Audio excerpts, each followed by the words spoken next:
Kenapa tak tidur lagi, ha?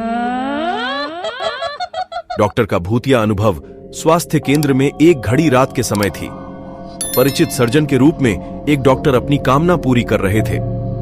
एक अनोखी घटना के बाद वे आवश्यकता के बिना रक्त रंजित हो गए थे।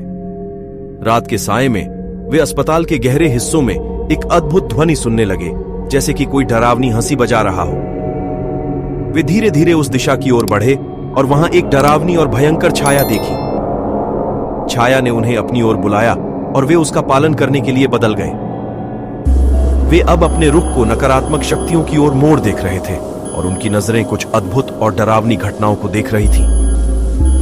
अचानक उन्होंने वह डरावनी हंसी सुनी और वे अपने अद्भुत अनुभवों के साथ खुद को समझने लगे। वे उस भूतिया हंसीने की बनावट में थे और अचानक वे जान लिया कि यह अस्पताल के पुराने मरीज का आत्मा था, जिसने यहां पर रुककर अपनी दुख भरी मौत का बदला लेने का प्रयास किया था।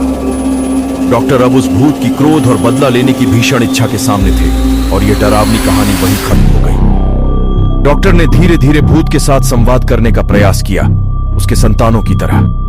उन्होंने उसे यह बताया कि अब वो एक आत्मा है और उसका दरिया जाना आवश्यक है। भूत ने डॉक्टर की बातों का सुना और उसका रोष थम गया।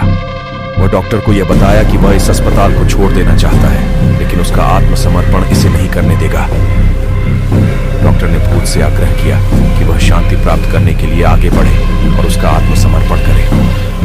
धीरे धीरे डॉक्टर ने भूत को मान लिया और उसे आगे जाने का मार्ग दिखाया। भूत ने आत्मसमर्पण किया और धीरे धीरे घातक रूप से डर का माहौल थम गया।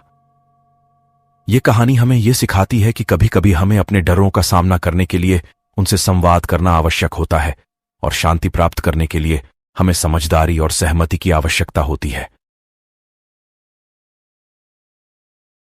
धन्यवाद। ऐसे ही रियल हॉरर स्टोरीज देखने के लिए चैनल से जुड़े रहिए। चैनल को सब्सक्राइब, शेयर, कमेंट जरूर करें।